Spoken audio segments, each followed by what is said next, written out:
All right. Hey, good morning, everybody. Super good to be with you. Like I said, my name is Ben Kearns. I'm a lead pastor at a church up in Northern California, just north of San Francisco in San Rafael, California.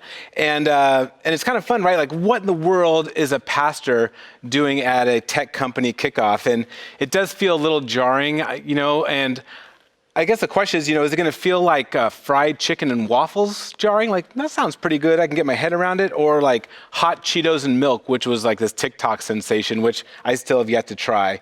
But I'm actually going to shoot for the vanilla with olive oil on it. I don't know, it's kind of a little sophisticated. It tastes pretty good. It's surprising. It's not really what you expected. And so that's what we're going to try out. I mean, it's COVID. It's the opportunity to try new things. And I'm just delighted to be with you guys. I actually got to be with you a couple years ago in Monterey. And that was way better than everyone being in their living rooms. I mean, Monterey, that was high quality, classy stuff. Well, I work at a church and I oversee a staff of about 15 to 16 people, depending on my mood. And my main job is to help our staff to develop them, for them to figure out their purposes, to leverage their gifts and responsibilities for our organization. And over my entire career, I've ended up having tons of opportunities to lead seminars and retreats, as well as some staff development things, always with the point of helping people figure out who they are and how best to leverage the unique ways in which they're made to run after whatever the things that they want to do. And so to do that with you is great. And I know that, man, you guys are exhausted. You've been doing just hours and hours of Zoom meetings. And I guess this is the last one of today. So we'll try to make it enjoyable and great as we talk about this idea of our purposeful mindset. And what's interesting is it is COVID. And because of that, everything is different, right? We're not in some great resort. We've had to do different things for jobs. We have had to pivot in our jobs and our personal life. I don't know about you and your household, but if I found myself, I have watched unlimited TV. Like, the amount of television that I've watched over this year has been a little bit embarrassing. And it's bad when you actually have to start thinking of genres of TV to watch. Like, what's the new genre we're going to watch? Well, about halfway through the pandemic season, I said, hey, let's watch rom-coms, romantic comedies. I realized, we've been stuck at home. I haven't got to do special things with my wife. And so I thought I would try to be a good husband and we'll watch romantic comedies. That was my way of being romantic, which if you're a romantic, you're like, that's awful. But I'm struggling here, right? So I thought that was my part. We're watching romantic comedies. And I just noticed day in and day out of watching these romantic comedies, I had this growing discomfort because all these young and beautiful people are falling in love. And the peak of romance and love, that first couple weeks of infatuation, and every romantic comedy is that on steroids. And so I'm like, oh, but they're young. That was a long time ago. We've been married forever. I mean, we used to be like that. And oh, God bless those kids, right? That was kind of our posture. But I felt this guilt rising, like I was failing in my romance, and rom-coms weren't getting us there. So I thought I had this idea. I know I'm going to use Adam Sandler romantic comedies. That should lower the threshold. The movies I like, and my wife would probably be okay with it. And so we're watching, Happy Gilmore and whatever. But we finally come across 50 First Dates. I don't know if you've ever seen this movie, but Adam Sandler, look at that dashing leading man, and Drew Barrymore is this woman Lucy, and she gets in a car accident, right? And she loses her short-term memory, and because she loses her short-term memory, every day is the day of that accident, right? Over and over again. It's like Groundhog Day, over and over again. Well, Adam Sandler falls in love with her and then basically is trying to win her over every single day. And we're laughing and we're on the couch, ha ha ha. And then this scene comes up. Check out this scene. So you must be Lizzie's friend, the one who made the tape. I think he's more than my friend. You're my boyfriend, right? Yes, ma'am. So every day you help her to realize what happened and you wait patiently for her to be okay with it, then you get her to fall in love with you again? Yes, ma'am. You asshole. You don't even open the freaking car door for me anymore. You're in trouble. That was the exact reaction. My wife hits me and basically says the exact same thing.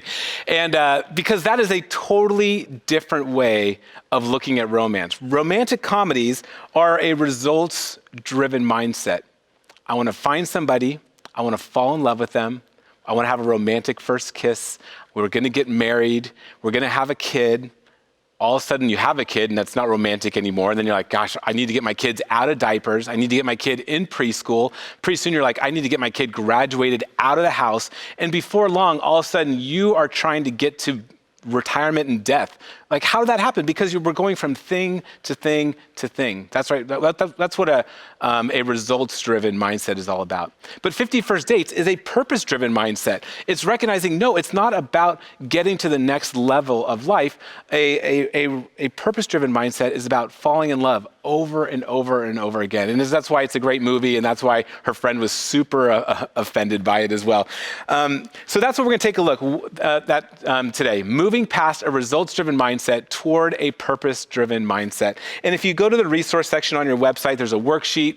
I don't know if you like filling things out, it at least lets you know where we're at.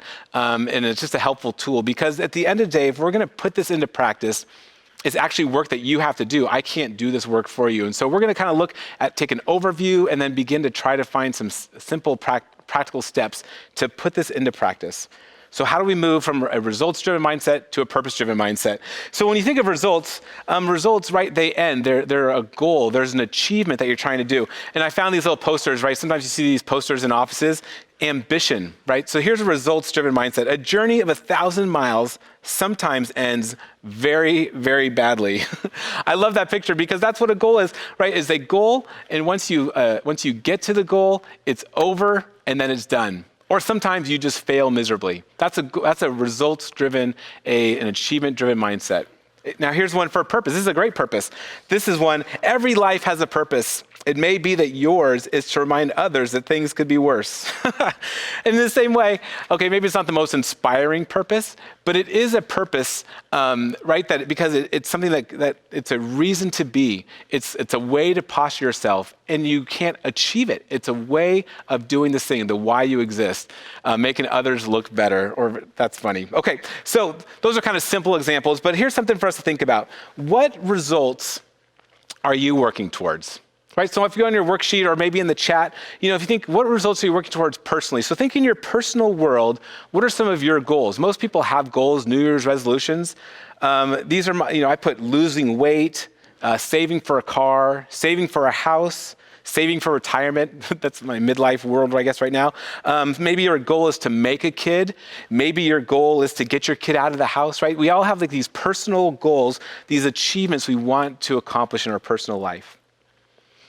Yeah, go ahead and chat those up, right? So now think, what are the results or what are the goals or achievements that you want to achieve in your professional life? So we have these things personally, and then we also have them professionally, right? Do you want a raise? Do you want a promotion? Are you trying to leverage your experience to start a business or to get funding? Is there a product that you want to launch? Is there some sort of goal or deadline that you have to accomplish by Friday, right? What are the results that you are working towards? Go ahead and write those in the chat. Mortgage paid in full. That's what I'm talking about someday. Okay, so those are the things. Those are results, and we all have them, and in fact, our entire culture is wired about them. And so we can do those very easily. But the question is, what purpose are you working toward? That's a whole different ballgame. What is the purpose that you are aiming toward all the time? And so how do you begin to change from always being driven, always getting to the next thing, to begin to think, no, what is my purpose? What is my reason for being? Well, here's a good, easy thought experiment. It's my favorite thought experiment. It's basically, what if you had unlimited resources, right? Whenever the Powerball gets up to like $600 billion, it's like, all right, I'm buying, I'm in. Recently when GameStop went crazy, I was thinking, man, if I sold at 400, I would be a bazillionaire. That would be a way, right? But if you had unlimited resources, money was not an object. Because in our culture, in our world, most of our goals, most of our things are about financial security, financial wealth, or whatever. Take finances off the table. What is the purpose that you're working towards? Well, that's what we're going to try to unpack for the rest of our time this morning. So here's a very simple definition. Purpose, but we're looking at it from three different perspectives. So here's the first part of that definition. It's the reason why something is done or used. It's the aim or intention of something. Let me read that again. It's the reason why something is done or used. It's the aim or intention of something. So when you think of what is your purpose, it's the reason, it's the intellectual rationale. Why are you doing this thing? Why are you going in this direction? It's the reason in your head. It's a rational thought that gives you direction about where to aim. Okay, that's the first definition. The second definition is this. It's not just intellectual, but it's the feeling of being determined to do or achieve something. Right? So it's not just in our head, but now as we're talking about, it's the feeling of being determined to do something. So so we go, in my head, this is why I want to do this. This is where I want to go. But now we're looking at purpose as it's the motivation. It's like what puts gas in the engine to get us down the road. And then here's the third thing. It's the aim or goal of a person. It's what a person is trying to do or to become. And so when you think of purpose, it's this threefold way of kind of thinking about our life, thinking about the things that we're after. It's our intellect. It's giving us a rational place to aim towards. It's our guts. It's the motivation. It's the thing that actually causes us to get out of bed and run after something. But the thing that we're running after is actually not just a thing. It's the most fullest sense of our being. So here's a couple really practical differences between a results-driven mindset and a purpose-driven mindset. So one, if you think of exercise, I'm not a very good surfer, but I really love surfing. I go to a place called Bolinas. It's like if you're a skier or snowboarder, it's the green circles of surfing. You know, it's like 1 foot waves, but it's beautiful, and I love it with all my heart. And but I also have body issues, and so I'm always trying to lose weight and exercise. And so I thought, swimming is going to be the way that I'm going to be able to accomplish those two goals. Now, a results-driven mindset is I'm going to swim and I'm going to lose weight, or I'm going to swim and I'm going to get faster and faster. And I didn't lose weight and I didn't swim any faster, so that had to die. But a purpose mindset is, man, I love surfing. I love being in the ocean. I love being in the water. And I want to be a better surfer so I can be in the water longer, so I can enjoy this thing I love more. So the more in shape I am, the better swimmer I am, allows me to be a better surfer. It's like a silly example, right? But that's a result. A result is I need to achieve this goal. The purpose is I do this so I can become this other thing. Or in parenting, when my kids were little, I just did not want my kids to embarrass me, right? Chew with your mouth closed. Don't scream in the grocery store. Behave well. Like these are these marks that we want from our kids. But what if our goal was actually, what if we wanted just a relationship with them when they're 25? When they get to be old and out of the house, our purpose is to live in a way, not just so they chew with their mouth closed, but so that we are in a relationship and adulthood, right? In a relationship the same way, right? There's the romantic comedy, which is results-oriented, or there's the staying married, staying in love, which is the 50 First Dates. And then in work is the same thing. Now, what's interesting about understanding this idea of a purpose-driven mindset, corporations, your corporation, right? There's a whole workshop, 2 whole weeks about being purposeful because there's something really magical. There's something incredible about this idea of being purposeful. But sometimes you can swing a little too far. And you swung a little too far because in that show, I don't know if you've ever watched the show, Silicon Valley, they make a slight jab at kind of the corporate professional world. But I hope you enjoy this clip. I think it's kind of funny. Hello, my name is Saeed Jabrani. I am the CEO of Ametabug, and we're here to revolutionize the way you report bugs on your mobile platform. Happen will revolutionize location-based mobile news aggregation as you know it. We're making the world a better place through Paxos algorithms for consensus protocols. And we're making the world a better place through software-defined data centers for cloud computing. A better place through canonical data models to communicate between endpoints. A better place through scalable, fault-tolerant distributed databases with ACID transactions. And we are truly local mobile social. And we're completely low. And we're Molo-so. We're low-mo-so, bro. We were so-low-mo, but now we're mo-low-so. No, mo-so-low. Molo-so, bro. I love that show. So I have some friends who are in the tech world, and they're like, oh, it's a little too close. But there is something about this idea that our purpose, right, even in a tech world, that you don't want to just create this product. You want the thing that you do to matter, to change the world. And the truth is, even it's a funny way, that this idea of being purpose-driven mindset There is something about the way in which we live that interacts with the world around us, and we do actually want to make the world a better place. And so how in the world do we move from this, move past this results-driven mindset toward a purpose-driven one? Again, how do we do it? Well, it's interesting. Something like a purpose-driven mindset is not new. It's not like this brand new invention that the corporate world figured out. It's actually something that's been around for thousands of years. It's actually come up in all sorts of different cultures all over the world. And what we're going to do for the rest of our time is we're going to take a look at 3 different lenses in a way to understand what it means to have a purpose-driven mindset. 3 different cultural ways, background ways that I think give another different slice of how to understand what is your purpose and how to then live into that purpose-driven mindset. Because the deal is we are all so different and we kind of need different voices, different perspectives until we kind of find the one that matches for us. And so I'm going to give you 3. Hopefully one of these really resonates with you. So the very first one that we're going to take a look at is rooted in Japanese philosophy, and it's called Ikigai. Excuse me. So Ikigai is this incredible book. Look how little, it's this tiny little book. And it's written by these 2 social scientists. And I highly recommend it. You can read it in one day. And applying it's a little bit harder, but you can read it in one day. But these 2 social scientists, what they did is they flew to this island in Okinawa. And Okinawa is this tiny little island in Japan. It's in the most southern tip of Japan. And the truth is, all that I knew about Okinawa was the Karate Kid 2. I don't know if you ever saw Karate Kid 2. It's the best one. My wife cries every time. Peter Cetera sings the theme song. I mean, it is an powerful movie. But that's all I knew about Okinawa until this book. Well, you may not know this, but Okinawa actually has the largest per capita population of people over 100 years old. And so these 2 social scientists, they went to Okinawa and they started interviewing everybody that they could get a hold of to try to figure out what in the world is going on. And there's some really simple things like eating 80%. That's why I'm like, I could never do that, right? I eat at 120%.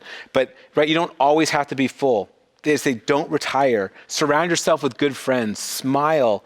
Give thanks. Reconnect with nature. And then find your Ikigai. If you can find your Ikigai. So at the bottom line, what they're talking about, this Japanese philosophy of having a purpose-driven mindset, they call it Ikigai. The very root is this idea of simplicity and harmony. And it begins with understanding yourself. Like, who are you? And what's funny is most of us actually don't know ourselves very well. We're these giant steamrollers, and we just crank through life, rolling over everyone around us. And sometimes we're really successful. Sometimes we crash and burn. But there takes some actual effort and work to know yourself. And I'm so fun that even in the corporate space, people are starting to take advantage of all the tools, right? There's the DISC, the Enneagram, the Myers-Briggs, StrengthsFinder, where we encourage our people all the time to make sure, right, they're going to therapy or have life coaching, right? We finally, I think, as a culture, are recognizing that we need to understand ourselves. So we're not just taking this unhealthy version of ourselves and crushing people. We understand a little bit about who we are. So we're never going to know what our Ikigai is. We're never going to know what our purpose is unless we actually do the work to know ourselves. The second is that we actually need to seek harmony and sustainability. This is so un-American. This is so not the corporate world. What is sustainable and what brings harmony? We're like, we need to crush this goal. Like, think of New Year's resolutions. I'm going to accomplish this thing. And then you work like crazy, and then 2 weeks later, you're like, oh, I can't do that. Like, one of my goals was I'm going to wake up at 5 a.m. all year long and do this, and this. And by Thursday, I was like, I'm out. That's just impossible. There's no way.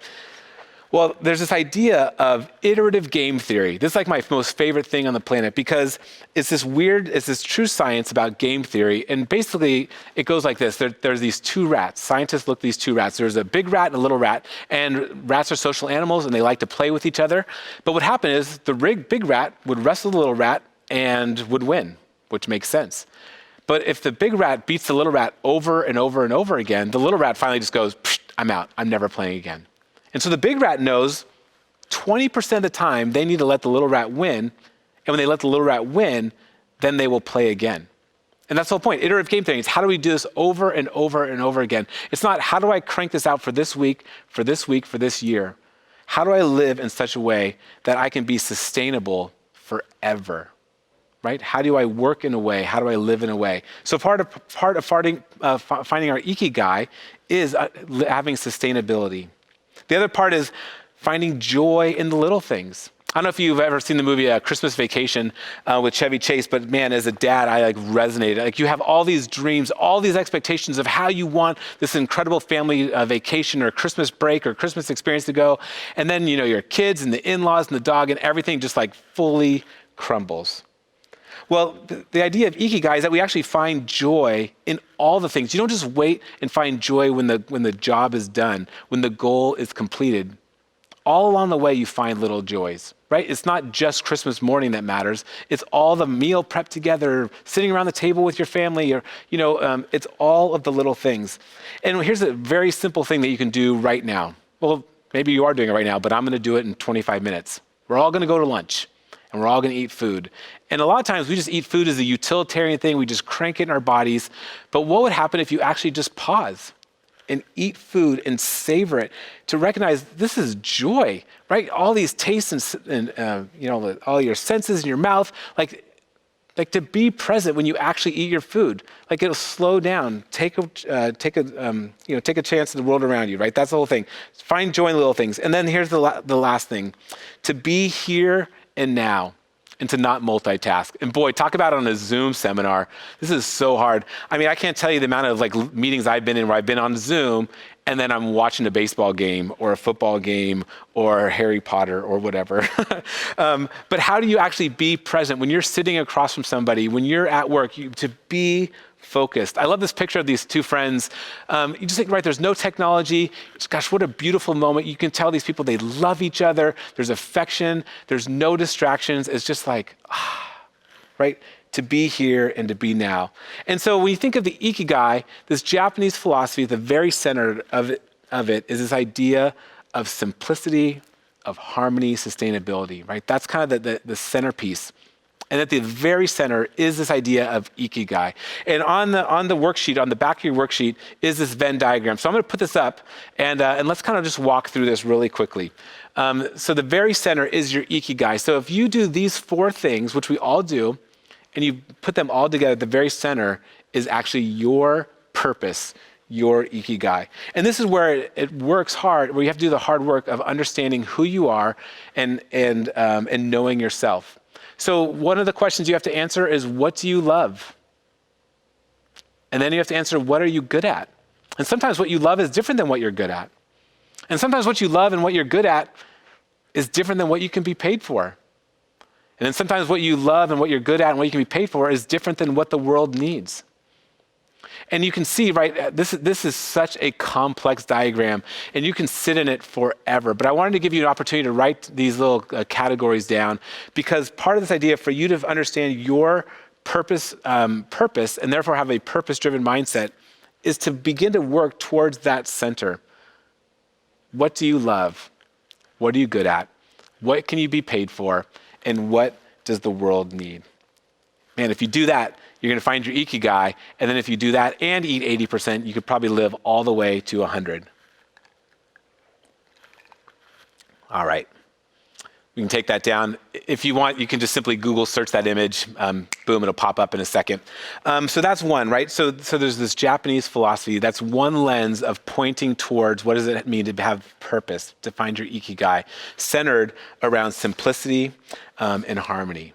Now, the second lens is, this is more my lane, but it's a helpful lane because it's part of our world, but it's this idea of Christian vocation.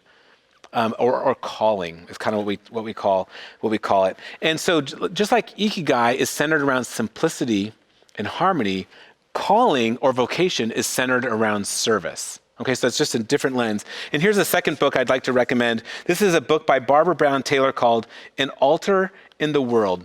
And Barbara Brown Taylor, she's an Episcopal priest. She's written over 50 books. I think she's an incredible writer and very approachable for anyone on the spectrum, actually. And so I would really encourage you to take a look at this if you want, as an additional tool. But the idea of Christian vocation, or just vocation or calling, is this idea of development towards a purpose, and that purpose is ultimately service. So the very first part of this idea is that we are people who are always developing. We're always growing, right? You all even had a seminar probably already today about a growth mindset, and now we're in a purpose mindset, right? We're always developing. And so think about this. Every job that you've ever had, You have been growing, you've developed. Every job has helped you figure out who you are, what you're about, what you can do, what you like to do, what you don't like to do, what you're good at, what you're bad at. Every single one of them. And so begin thinking about this job, the job before, the job before. Think about all of the ways in which you have grown and developed in your professional world, in your professional capacity. Well, the same is true in your personal capacity. I mean, think when you were 16, you're like, man, when I grew up, this is what it means to be successful. And then all of a sudden you're 20. You know, what did it mean when you were 20? And then what did it mean when you were 30 and 50 and 70, right? We're always growing. And so if we pigeonhole ourselves, we actually miss out on this incredible adventure. And so we recognize that part of vocation and calling is that we're always developing. We're developing our skills, we're developing our perspective. And then what we want to do is we want to begin to leverage that. And in this book, Barbara Brown Taylor, she says this, so what does it mean to have your calling? And I love the way she says this. Anything that pleases God. Like, talk about a broad brush. And a lot of times when we think of calling, we think of this really narrow tightrope. I'm on this path. And when I work with high school kids who are trying to figure out how to go to college, they melt down, right? They go, what college am I going to go to? If I go to this college or that college, I'm going to be out of God's will, or I'm going to mess up my whole life. But if you think of calling, calling is anything that pleases God. Whatever college you end up in, whatever job you have, wherever you are, right? To live in this posture of service. And in the Christian realm, right, Jesus is our rabbi and teacher, and he made this statement that has changed Western civilization forever. And it's part of our pop culture about the golden rule, right? Jesus said that we're to love our neighbors as ourselves. That simple teaching has transformed Western civilization forever and ever. I mean, there's plenty of shadow sides of that, of course, as well. But in this case, this idea that we are to serve others. So when you think of what is a vocation, vocation is this idea that you're developing internally, you're developing your worldview, and then you want to leverage who you are to serve other people. I have these two pictures that I think kind of sum this up in a very simple way. One, here's this mom, passing on the tradition of cooking with her daughter. Like, right, it's not these giant chains of worlds, but yet this moment, right? Caring for your kids, passing on this thing that you love, empowering them to take on something else is the beginning of service. Or in COVID, I've become extra aware of my grandparents and my parents and the elderly and their concerns. And so how do we leverage our resources to care for those who are older than us, right? It's the idea of service. So as you can see, here's another Venn diagram on the back, because Venn diagrams are super helpful. But when you think of your vocation, it's very similar to the Ikigai. It's a little less complicated, but it does the same basic thing, right? You have to understand your strengths. What are the things that you're good at? And we always start with, I'm not good at this, I'm not good at this, I'm not good at this. But what are your strengths? And I love that tool, the Strengths Finders, because it's such a positive way of saying, these are the things that I crush at. And then what are your passions? What do you just love doing? And then how do you leverage that for a meaningful impact? How do you leverage that to make the world better? And at the very center of that is your calling. Right, so the Ikigai, the summed up, is this idea of the very center of those Venn diagrams is fully living out who you are in simplicity, in harmony. That's one lens. And then you have a vocation, which is the lens of now leveraging that for the service and care of the world. And then you have this corporate lens, which makes a lot of sense as well. And the corporate lens is this idea of what motivates you. And here's a third book that I'd highly recommend, which is Start With Why by Simon Sinek.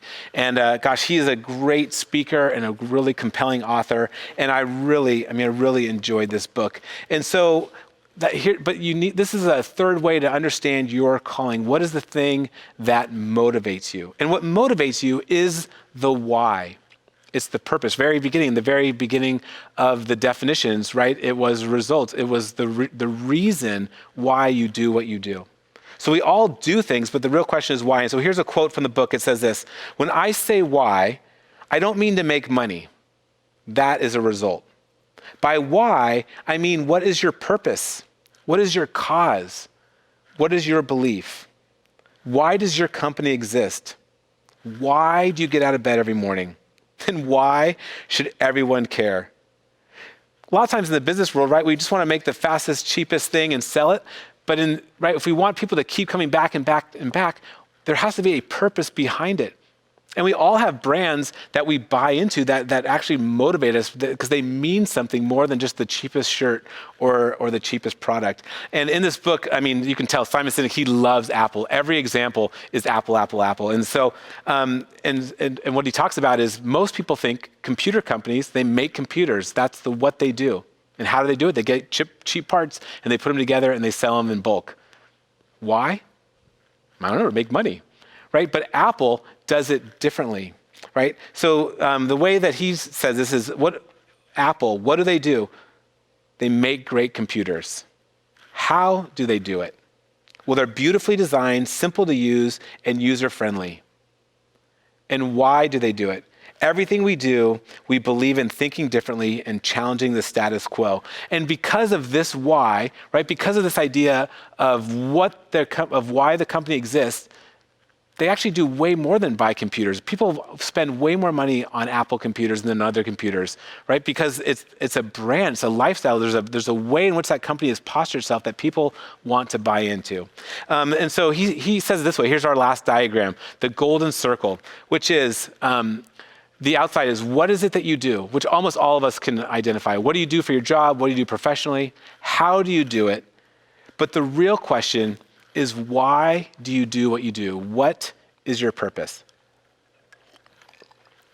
And when we figure out what our purpose is, when we figure out why we do what we do, gosh, the sky is the limit. We are actually now living most fully into the people that we've been made to do. We can actually find joy. What's interesting is, I don't know if you like politics. No one likes politics anymore. But gosh, last summer, Elizabeth Warren, right? If you remember her candidacy, she had a plan for everything. That was her MO, right? She had a plan. She crushed the what. She crushed the how. She had like policy documents going all over the place. And everyone's like, oh, like we get it, you're smart. But like there was just no traction because she didn't have a why. And this last election, right? The most people voted ever in all of our history. Why? Because both candidates had a very clear why. Trump, make America great again. Biden, I'm not that guy, right? And both of those whys were just enough to motivate people to get out in the biggest numbers of all time. Our why actually matters. Well, I think one of the most compelling whys of this generation, of this era, is Martin Luther King. And Martin Luther King Jr., he had this ultimate why, right? The civil rights movement was not a bunch of policy papers about how to make civil rights happen. And think of all the ways that the civil rights movement has trickled all the way into us and all the ways that rights have been expanded, right, for gender and sexuality. It was just expanded because of this why that was rooted all the way back in the late 50s and early 60s. There were thousands and thousands of people who worked so hard, right? Lawyers and teachers, clergy, police, judges, employers. All of these people actually had tasks to do. The what and the how is super important. We have to have the what and the how. But what motivated the thousands and thousands and thousands of people was Martin Luther King, who had this dream. And I just want to share a little bit of his speech with you because it's incredible. And I hope that you are inspired as well. Even though we face the difficulties of today and tomorrow, I still have a dream. Yeah. It is a dream deeply rooted in the American dream. I have a dream that one day this nation will rise up and live out the true meaning of its creed. We hold these truths to be self-evident that all men are created equal.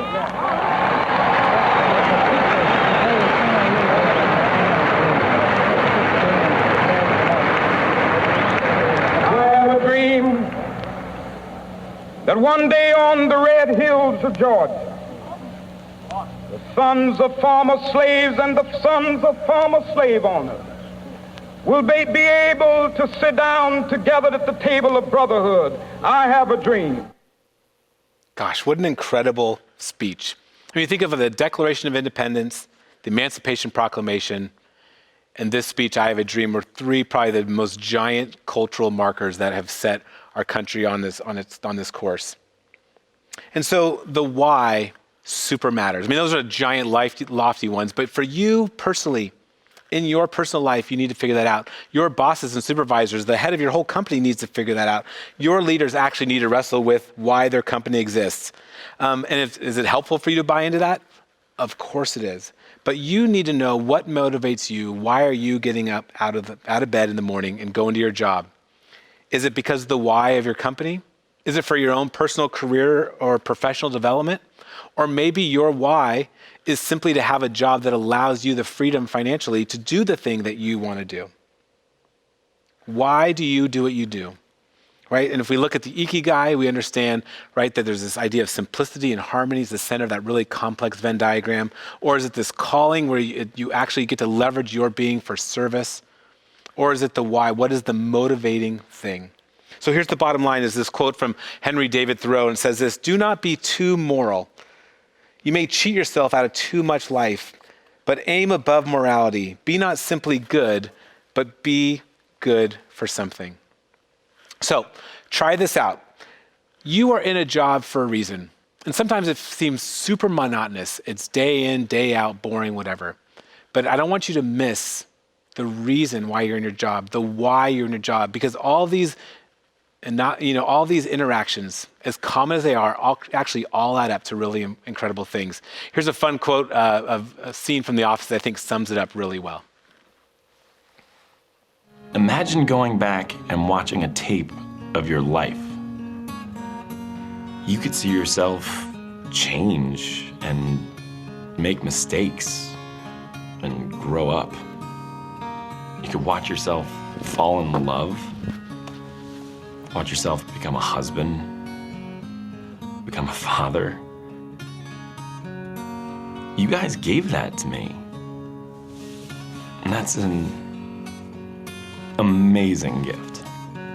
Hey Jim, remember Flonkerton when you did Office Olympics? It was awesome. Thanks, Phil. I still have my medal from that. Do you even have a mattress? No, but I still have my medal from that. Right, I mean, Dunder Mifflin, this stupid paper company, right? It's not like this is the company that's going to change the world. And yet it's all of those interactions, all those common interactions, and recognizing the power of those interactions and the purpose of those actually can lead to a really beautiful purpose and a really beautiful life. So here's something to think about, that you are in your job for a reason. You are in this moment for a reason. And so here's kind of two different thought experiments. One, what if you spent this week actually doing the part of your job that you are best at, or the part of your job that you love the most? You were hired because you were competent and you were good at something, and you are in this career because you are good at something and it brings you some sense of satisfaction. There's lots of parts of our job we don't like, but spend this week, or maybe next week because this week is almost over, but right, spend a week doing the thing that you love. Love, love, love. Leverage your best self for the sake of your company. Here's the second thing maybe to think about. Maybe your job isn't your purpose. Maybe you're like, I just do this thing, I gut it out 40 hours a week and I'm at all these Zooms and whatever. That's great. I mean, it is a job. So here might be the second thought experiment. Then be thankful for your job. So as you head home, this job is allowing you, right, to leverage your resources to do the things that you love with those who you love. So if your job is just a means to an end, well then, man, embrace that end. Make sure that you take those resources and go and book your vacation. Go and get after the thing that you want to do that's going to bring you life and joy. And so this is really the bottom line again, right? That we need to imagine if you move past this purpose-driven mindset and embrace move past the results-driven mindset and embrace this purpose-driven mindset, begin to think about what would be different about how you approached your job. What would be different about how you approached your personal life? Because that's really the difference between a results-driven mindset and a purpose-driven mindset is how you approach the things that we have to do. We all have things we have to do. But why you do what you do is what's going to be a total game changer. This whole thing of COVID has been interesting. I mean, I spent last March until December being achievement driven through and through and through. I mean, I'm a problem solver. I want to fix things. Our organization, right, our church was struggling financially. Everyone was wondering if they were going to have jobs. And I loved working overtime to solve this problem. But all of a sudden the problem was solved. We got to the end of December. We had enough money. Everyone had their jobs. Everyone had great purpose. And I spent January kind of like a little depressed. I didn't know what to do. And I mean, I was preparing for this seminar and I still didn't know exactly what to do, right? And so it takes continual effort to make sure we are approaching our job and our life with purpose. And so something to think about at the very end of this is I'd love for you to think about when you're done here, what is your purpose? What is your purpose statement for work? And what is your purpose statement for your life? And it takes work, it takes effort, it takes going through those Venn diagrams and writing out all the things that you love and what you love doing and what you might think your unique contribution is. But at the end of the day, you're gonna have a sense of this is what I do. And then when you do what you do, there's so much joy in it. So I just thought I'd share with you mine. When you say it out loud, it sounds a little pompous, but you don't know me and I'm gonna be done here in just a minute, so it's okay. But this is what I ended up with mine. To leverage my wisdom and discernment gifts, to invest in, clear the decks for, and empower others to fully live into their callings. Like that's it. Like I have this way that I'm wired. I actually do a pretty good job of helping others get from A to Z. Now, in my heart, I want to be like Luke Skywalker or Han Solo. I want to be the hero of the story. I want to like be in front of the camera and everyone be like, yeah, you're so awesome. You saved the day. But instead I'm like Yoda, right? I'm this little wrinkly old guy in this little weird planet. And the really shiny people come in, they get their goodness and they take off and leave and forget about you. Like, oh, it's a little sad. That's a sad version of how I understand myself. I'm working out my therapy with you, so sorry about that. But once I realize, oh, that's my job. Like that's my purpose. I actually find joy and hope and happiness when I do that. Boy, then I'm actually helping everybody else be better. I'm finding more joy because I'm actually doing my calling and the organization and my home life actually gets better as well. All right, look at that. I have like 30 seconds left. You have a job to go out and do and I didn't want to keep you longer than I should. So, I guess that's it for me. Really enjoyed being with you. I hope next time we're in Hawaii or somewhere incredible together instead of just in our living rooms. But until then, enjoy the rest of your day. Bye, you guys.